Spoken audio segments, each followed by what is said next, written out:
Good morning, students. Welcome again in online classes. It is revision class. हम start कर रहे हैं हमारा revision chapter number first the story of village Palampur. जैसा कि पहले रूटीन क्लासेस में आपको बताया गया है कि ये एक हाइपोथेटिकल विलेज है जिसका हमने केवल एक एग्जाम्पल लिया है आपको गांव में हुए प्रोग्रेस के बारे में बताने के लिए। पालनपुर जो एक गांव है, according to the chapter, Palanpur जो गांव है, विलेज है, वो बहुत ही वेल डेवलप्ड विलेज है जिसके अंदर इरिगेशन सिस्टम, ट्रांसपोर्टेशन सिस्टम, हर सेक्टर, चाहे वो फार्मिंग से रिलेटेड हो, नॉन फार्मिंग से रिलेटेड हो, एजुकेशन से रिलेटेड हो, हेल्थ से रिलेटेड हो, सारे सेक्टर्स जो हैं वो बहुत ही अच्छे से डेवलप्ड हुए हैं। अब क्या कारण है कि पालनपुर विलेज जो है वो इतना डेवलप्ड है दूसरे गांवों से, जो इसके आसपास नेबर्स और नेबरिंग विलेजेस हैं उनसे ज़्यादा डेवलप क्यों है? क्या कारण है कि पालनपुर विलेज जो है वो इतना डेवलप्ड है? तो इसे जानने के लिए हम ये जानेंगे सबसे पहले कि जो प्रोडक्शन के लिए रिक्वायरमेंट जो गुड्स एंड सर्विसेज होती हैं वो 4 होती हैं। एक तो land, labour, physical capital and human capital. Land में जो धरती है वहाँ की, जो भूमि है वहाँ की, गांव की, वो आया। लेबर मने वहाँ का काम करने वाला आदमी। Physical capital and human capital. Physical capital में वही मनी, सारा ये जो सिस्टम है वो आ जाता है। और दूसरा ह्यूमन कैपिटल। ह्यूमन कैपिटल के अंदर लेबर में तो हाथ से काम करने वाले लोग आते हैं और इसके अंदर आपकी जो नॉलेज है, अपने दिमाग से काम करने वाले लोग हैं, वो इसमें इंक्लूड होते हैं। तो ये चारों फैक्टर मिलकर आपके प्रोडक्शन को अच्छा बनाते हैं। और जब प्रोडक्शन डेवलप्ड होगा किसी गांव का, किसी डिस्ट्रिक्ट का, तो अपने आप ही वो विलेज क्या करेगा या वो डिस्ट्रिक्ट क्या करेगा? डेवलप्ड होएगा। तो जो पालनपुर विलेज था उसके अंदर प्रोडक्शन सिस्टम जो था वो बहुत ही डेवलप्ड था because of good land, good labour, good physical capital and good human capital. Because of that, the Palanpur village is a well developed village other than other village. Clear? अब क्या कारण है? क्योंकि वहाँ का irrigation system जो है वो बहुत अच्छा था। सारे गांव जो थे, पालनपुर जो विलेज था वो बहुत ही अच्छा इरिगेशन सिस्टम रखता था, इसी कारण डेवलप था। दूसरा, ये लोग, यहाँ के जो किसान थे, वो लोग जो विलेज के मनी लीडर हैं, लैंडर्स हैं, उनसे पैसा नहीं लेकर किससे पैसा लेते थे? बैंकों से।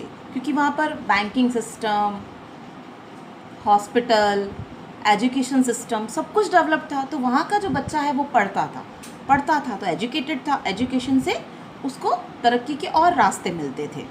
तो ये सारा सिस्टम जो वहाँ पर वेल डेवलप्ड था, इस कारण से गाँव भी वेल डेवलप्ड हुआ। पालनपुर के जो लोग थे वो एक साल में 3 फसल लेते थे। एक साल में 3 फसल लेते थे। कि ऐसा क्यों? ऐसा इसलिए होता था कि यहाँ का जो फार्मर है वो मॉनसून पर डिपेंड नहीं था कि बारिश होएगी तभी हमारे यहाँ खेती होगी, ऐसा कोई सिस्टम नहीं था। सारे जो फार्मर्स थे, मतलब 3/4 जो भी आपका एग्रीकल्चर लैंड था उसका 75% आपके इरीगेटेड था वहाँ पर। तो वहाँ पर वो लोग मानसून पर डिपेंड नहीं थे। और मानसून पर डिपेंड नहीं है मतलब फसल अच्छी होगी। फसल अच्छी होगी तो लोगों की कमाई अच्छी होगी। कमाई अच्छी होएगी तो ये लोग डेवलप्ड होंगे और अपने गांव में सारी फैसिलिटीज़ को लेकर आएंगे। अगर मैं रोड्स की बात करूँ तो वेल कनेक्टेड थे, रोड्स थी, बहुत अच्छी डेवलप्ड थी। तो वहाँ पर जो माल होता था वो आराम से वो लोग दूसरे विलेजेस में, डिस्ट्रिक्ट में ले जाकर उसको सेल आउट कर पाते थे। इलेक्ट्रिसिटी प्रॉपर थी, इसलिए पंप सेट वगैरह चलाना उनके लिए बहुत आसान था। ये लोग फुल इरिगेशन का फैसिलिटी का फ़ायदा उठा सकते थे।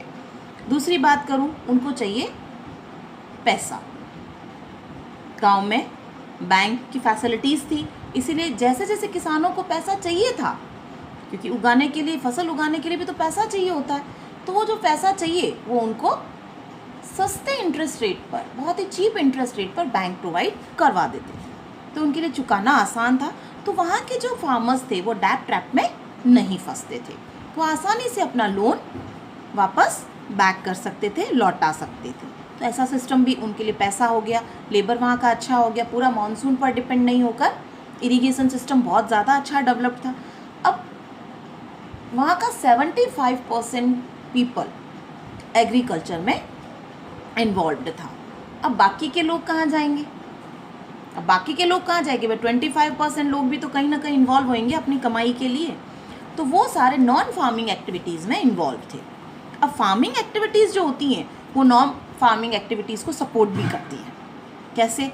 कि मान लो आपने अपने खेत में गन्ना उगाया, सारा गन्ना ले जाकर बेच थोड़ी दोगे। इससे एक सिस्टम और भी तो होता है कि आप गन्ने का जूस बनाकर भी तो बेच सकते हो।